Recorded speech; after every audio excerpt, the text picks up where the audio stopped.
were saying. So anyway, yeah, the stomach is off to the left, and where her pain was is more centralized here. So I went ahead with the procedure, even though Dr. Lee felt that it wasn't necessary, and that these doctors, not that they wanted my money or anything, but that they do really just want to help. I had the procedure done. It was a very rigorous recovery. I did not expect how bad that recovery would be. I was out of work for 2.5 weeks. A couple days I was back, I was throwing up a lot. And I didn't eat nachos. I didn't eat anything. Didn't eat anything. We went to the ER. We went to the ER because when I had called the doctor, he was like, well, you should go to the ER. You could just be healing still. So I went to the ER, and they controlled it, and I came back, and I had to still recover.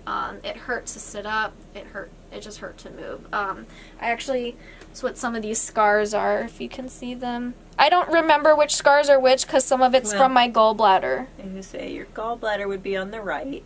It was here. Here's one. Here's another. Here's another. All of these, I think, were for the ones that make the cross, basically. You see the cross on my stuff. But even though, despite Dr. Lee thinking it was unnecessary, and maybe it was actually covered by insurance because I had met my out-of-pocket by that time. Yeah. I think it helped.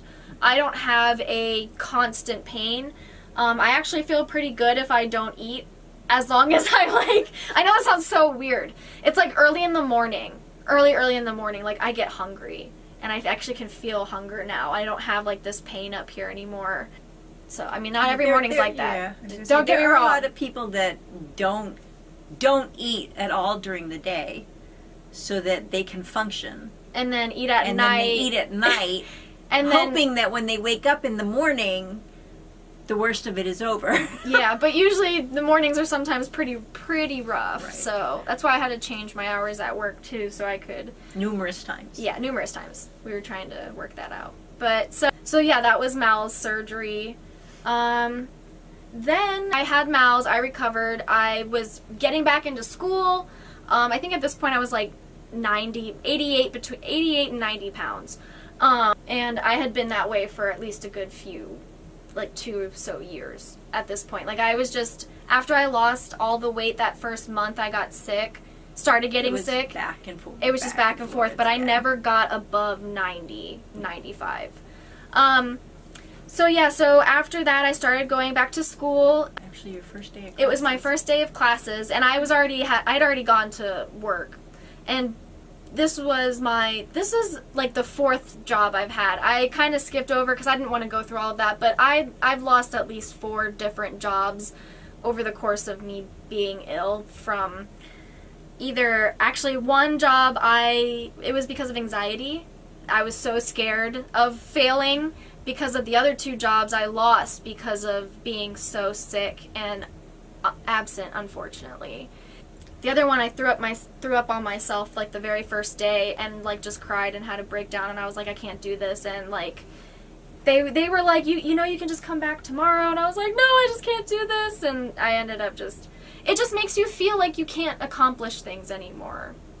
You know, you start thinking about, oh shit, I'll be at work and I'll throw up on myself. What am I supposed to do then? Like, you don't get, like, at that place you only got 1 uniform kind of thing.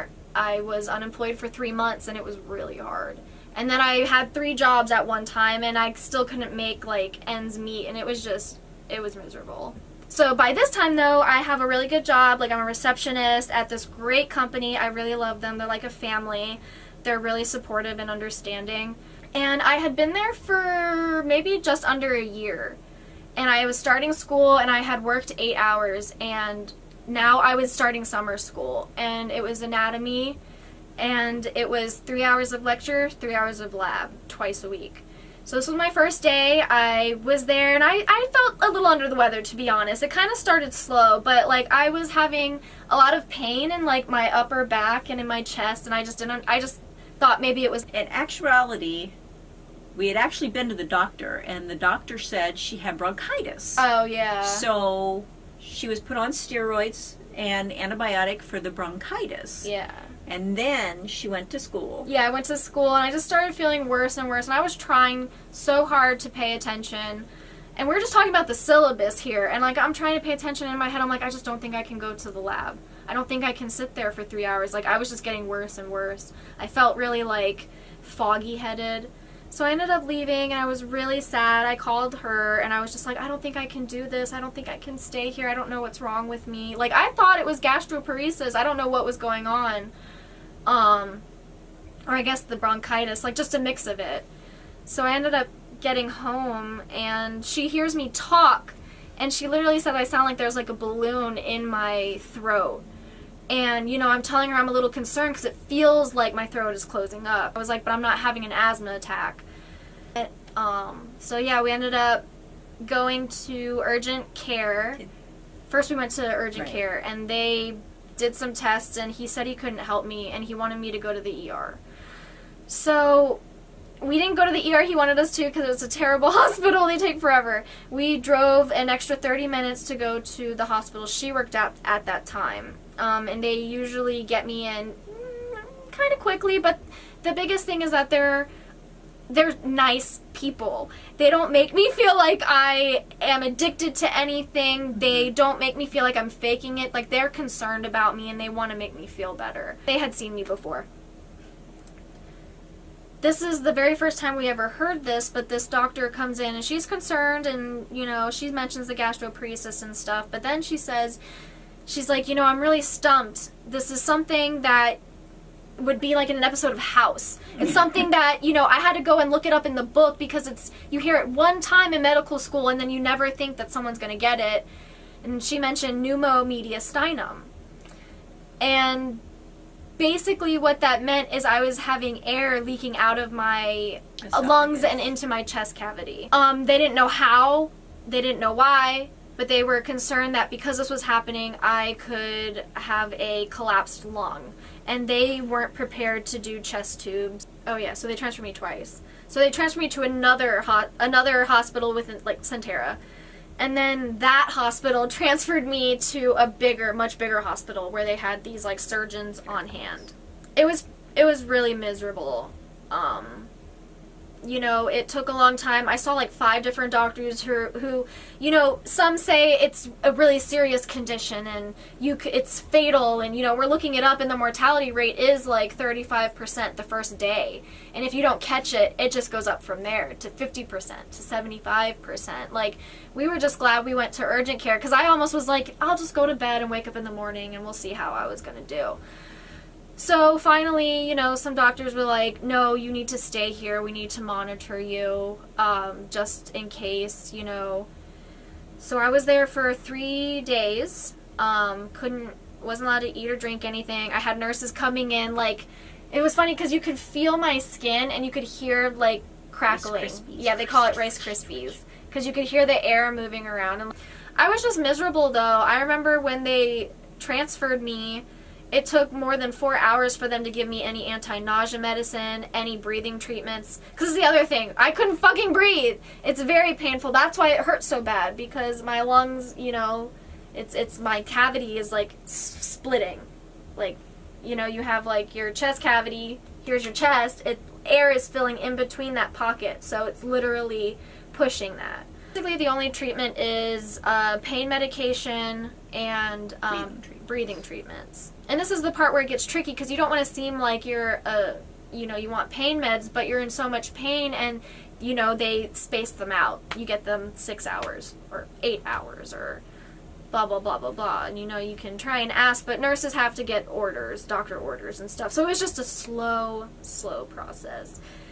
And then also during this time, I had probably the biggest outs fight with someone who was very close to me.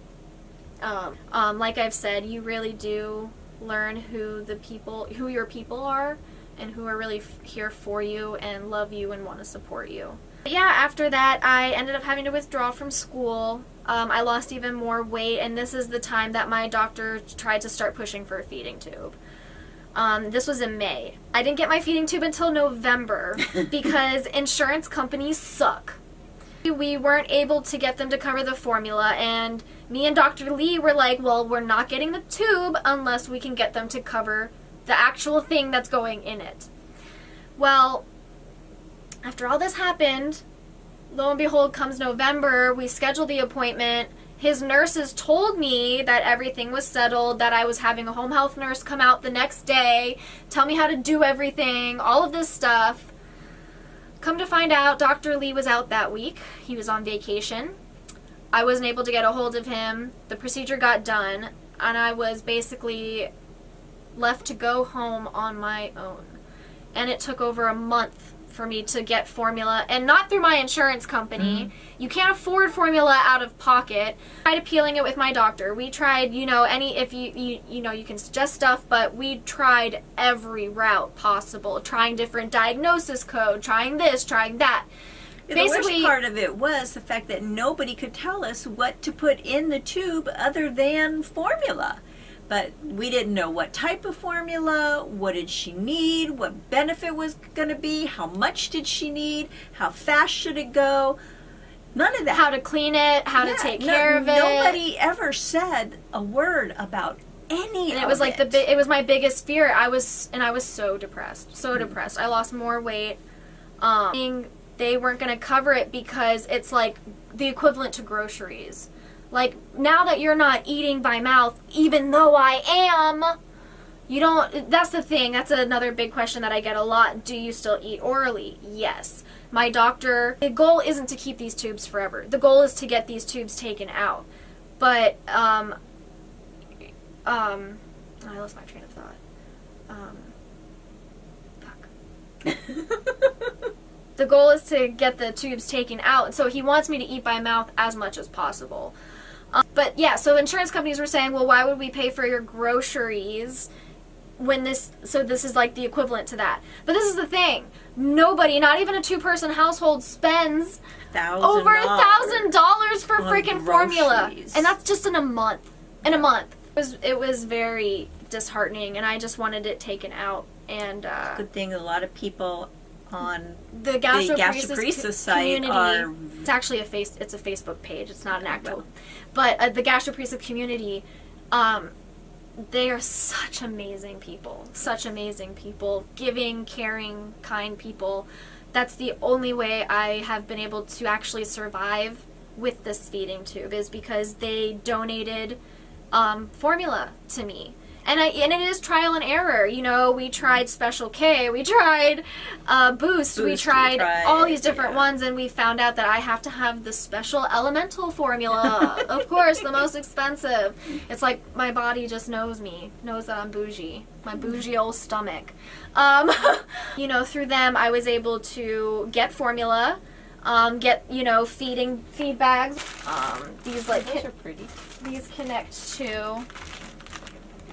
Oh, my Tubi pads.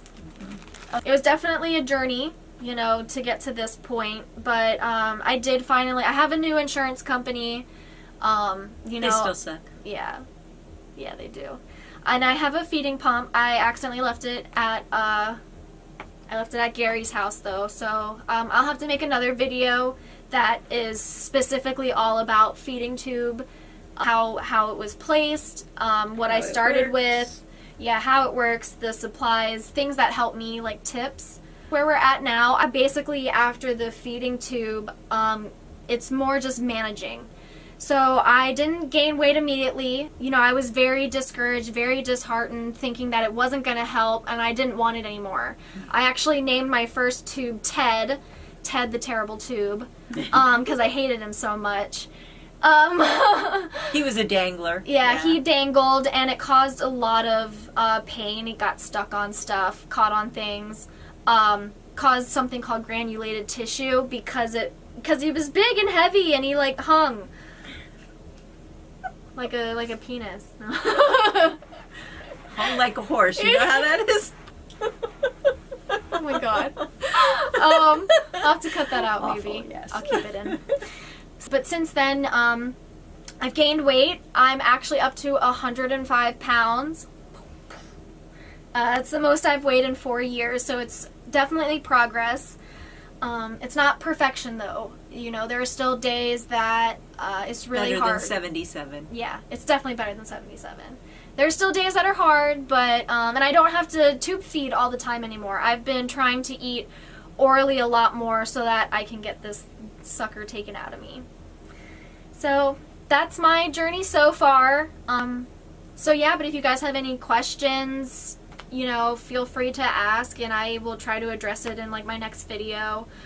If you like my channel, if you like me, please subscribe, and I'll catch you next time. Say bye. Bye.